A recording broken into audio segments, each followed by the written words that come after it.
Hey guys, DibtheAwesome here, and welcome to another Monster Legends Guides, where we talk about monster stats, trait, like move sets, kits, moves, and it should be paired up with, and runes too.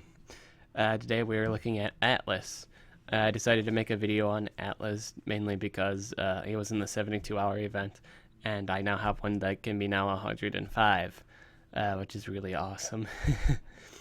Alright, so looking at his stats, this guy probably boasts one of the highest attacking Earth monster stats, and just in general, one of the highest attacks in the game. At 3,509. It's not the highest attack, but it's a really high attack. One of the better attacks in the game, and he has moves that can boast that.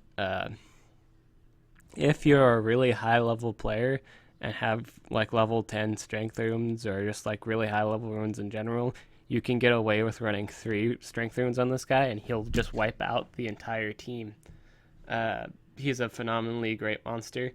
But then again, that's when you have like high level runes, high level strength runes, and he can just demolish like the team. He's a really high damage dealer. At the point when you have like 3, it's like essentially like Barbatos. If you have like 3 strength runes, he's gonna do a lot of damage. Really high damage. Very, very, very good monster. Very good monster. Looking at his stats, again, his power is 3,509. A really good stat for an attacker. Life is 33,779. That's a really high life for an attacker. Just phenomenally high, and it is some of his moves and a move in his kit makes very good use of that life. The only thing that people don't like about this man is his speed, which is 3,014. See, I don't know why people, because he's not as slow as Oros. Oros is just ungodly slow. This guy is kind of slow, but he's not ungodly slow. 3,000. It's in the 3,000s at least. It could be worse. Honestly, if you just ran the buffer with a team speed, you can get away with using this guy. He'll still get a turn and stuff like that. Yeah, and if you have like Calliech or something like that. So as long as you have like someone to deny the enemy, you're fine. I think you're fine. This is why sometimes you can actually get away with running just 3 speed strength runes. I've actually seen Armor Gaming do it in a video, and it was just so heavy damage. The damage was just so ungodly high, and he didn't even have any buffers or anything like that. It did around probably like 40,000 damage to 50,000. It was a lot of damage. It was enough to 0 KO things I didn't have a life rune. But again, that's when you have really high runes. That's the pure strength. When you have 3 pure strengths, and it's just ungodly damage. So that's, people don't like it because it's slow. He's very deniable, as you can see by his trait Attuned. Regains 15 energy points when affected by weak types. This is a horrible ability. This is probably the worst in the game. 15 energy is nothing. It's not a very good trait. The only time I ever see this even useful is if the enemy Earth monster is still alive, and like you have like stamina regen on this thing. Then that's the only time this thing becomes even usable or even worth appearing and stuff like that. But beyond that, that's pretty much, yeah. It's a garbage trait. People don't like him because of his trait, and he's not really that fast. He can be denied. But if you can keep people from denying him, he's really good. Period. He's a really good strong monster, and he does a lot of damage. The weight of the world is his ultimate. Now this actually does the same damage as his AOE, his strong AOE, but that's all right.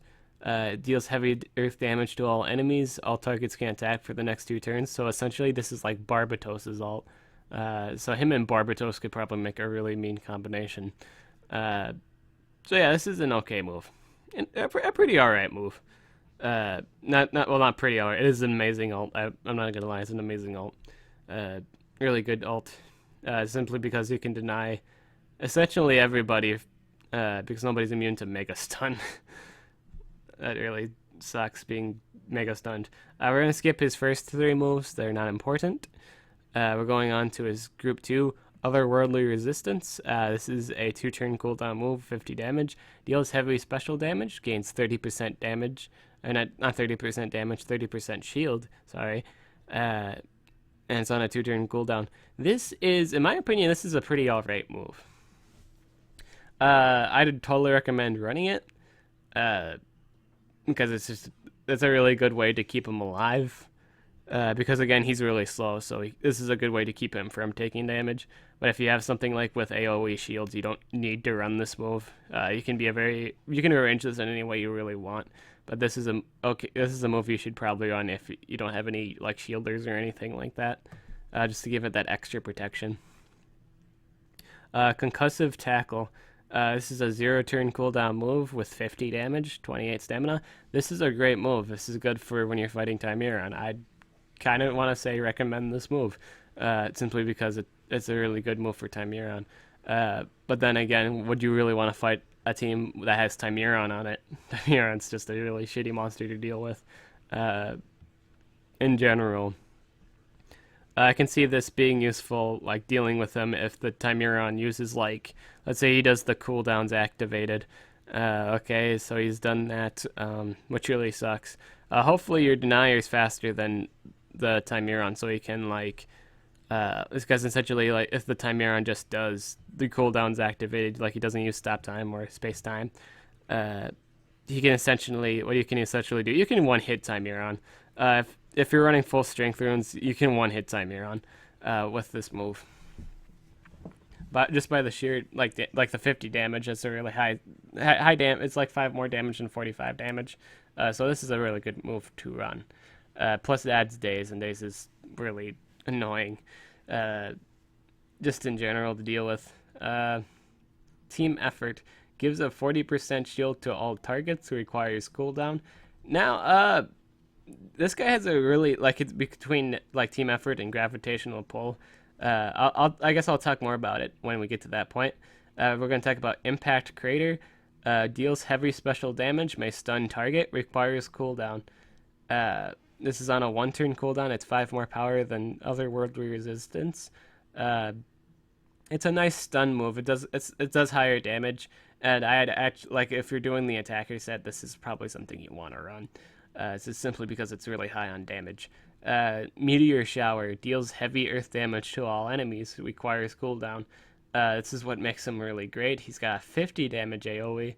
It's not 45 damage, it is 50 damage, which is really nice. That 5 power does kind of matter at times, and when you have that extra 5 power, you can really tear through shit. This is why you can just shove like 3 strength runes, because that's how strong this AoE is. This thing hurts. But yeah, if you have high enough strength runes, like we're talking like at least level 7 runes here, he can do a shit ton of damage. Excuse me. We're going on to his last move. Gravitational Pull gains double life. Atlas will receive all single target attacks. Requires cooldown. I'm a little iffy on this move. Essentially because if this is on the attack, honestly, I wouldn't run this move on an attacking set. I mean, this is a phenomenal move in general. I mean, you get like double life, but that essentially means you get like all of the attacks. And if this guy is your main attacker, would you want it to receive all the fucking debuffs and stuns and shit? Like single target stuns and shit. Or like freezing, like single target freezing and things. It's situational at best. It's certainly something to keep everybody else alive. It's not a bad protecting move. It's a good move in Team Wars too if they're not doing like if the enemy is not going to do an AoE, but odds are they're going to do the AoE. I'm kind of iffy on Protector because everyone uses AoEs to begin with. This usually can go on any set, but I'm kind of iffy on it. And with Team Effort, it's more so like life protection and stuff like that. So in terms of like overall ensure your monsters will survive a hit, Team Effort's pretty good in Team Wars. simply because with gravitational pull, like, yeah, you're not. I mean, like, your Atlas will probably never die for a while, but then again, like, the chance of the AoE happening is pretty high, and the 40% shield could probably save your extra monster's life if you just slammed a straight up like life runes on it. Uh, so yeah, I'm kind of an iffy deal.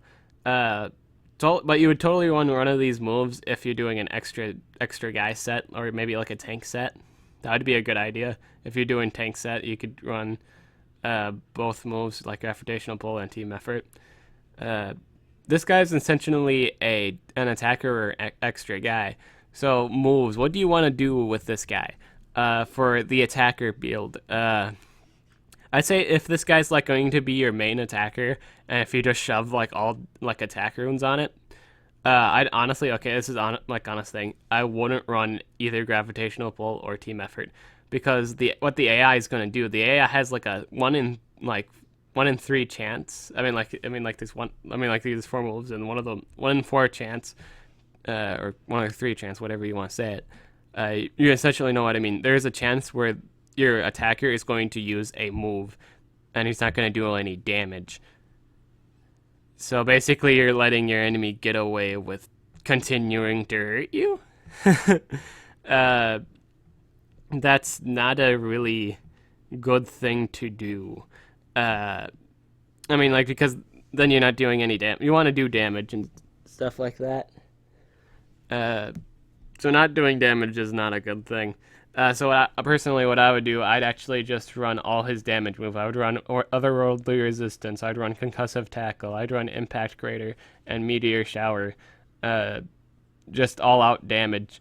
If you're doing pure attack, if you're gonna do an attacking, like, I'm talking like all 3 strength runes, you want to run all the damage moves. You want to make sure the AI does damage, essentially. Now for extra guy build.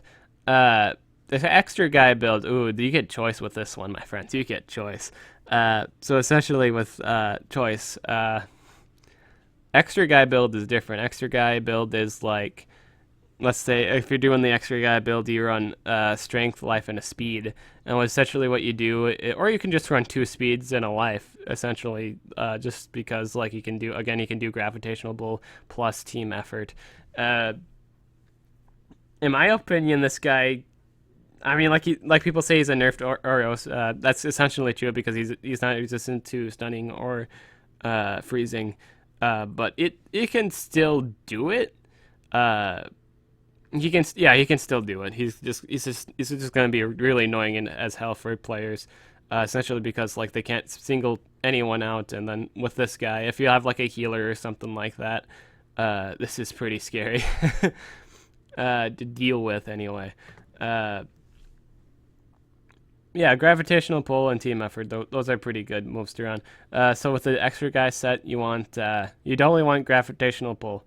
Gravitational pull, if you're doing the tank set, you can do gravitational pull, team effort, concussive tackle, and either I'd say impact crater. You can run impact crater because you got team effort. You can do another attacking set, an extra attacker set with 2 strength and a speed. Then you can still run gravitational pull, I suppose, or team effort. Because this is, again, it's the extra guy set, so essentially it doesn't matter either or. But yeah, you can experiment with them. Let me know what you guys decide what you build with this man. This is a really good monster, by the way. It's just very versatile in what you want. You can make him either a tanky guy or like an attacker. He's very versatile. Congratulations if you got him in the 72-hour event, by the way. I got mine if you had ever watched the I made a video on it. I got a second Atlas because I got one from the event, like the actual event, like the Gladiator event, and like now I can make 105 Atlas because I got the cells from the video game event, and that's really nice. So yeah, for partners with this guy, again, like the basic bread and butter setup usually works nice. If you do the full damage set, I don't even think you need a buffer. I mean, you can use a buffer to ensure that they actually die. There's no small fry that lives in the end. It's just but at that point everybody's dead at the end. If you can like keep them from denying you, you've killed everybody at this point. So congratulations, you've pretty much demolished everybody just by the sheer force of Metero Shower. Yeah, go you. But yeah, partners, if you're not earning, if you're not earning full like a damage rune, if you're earning anything else, buffers is nice. If it's an extra attacker, you obviously want, if Atlas is the extra attacker guy, you want the other guy to be able to do more shit, like damage, like Barbatos. Barbatos would work well with this guy, simply because he can, like, Atlas can keep the single damage off him. Yeah, he could totally keep the single damage off Barbatos. And if the other guy is like, if the denier is like also can heals, then that's also really nice. Oh, what else? What other partners? Varna would probably work well with Atlas. Essentially anything that's like needs like the extra helping hand and stuff like that. Anything with moderate life, like Will Razorface would probably work well with this guy too. He's got pretty nice base health. Anything that has nice base health, essentially, because they're gonna be getting stuff from team effort, which is really nice. They're gonna get bonus from gravitational bull because all the single attacks are gonna be attacking Atlas, and then you gotta look at the fact that everybody's gonna be protected by team effort too. So as long as he's not chain stun, so in that regard, you might actually want to run him with Calliech too, as a denier, because then what you can do is make everyone resistant to freeze and stun, and keep him from being denied his moves. So he's a really good defensive monster. He's like Oros, but can actually do damage. He is very fucking scary to deal with. Because he's an Oros that can actually do damage. Essentially, he doesn't live as long as Oros, but he can do a lot of he does damage. He will hurt everything if he moves. Yeah, and that's really it about Atlas. He's a really straightforward monster. Let me know if you guys want me to do a guide on a specific monster, and I will do so. I'm DibtheAwesome, and I'll catch you guys later.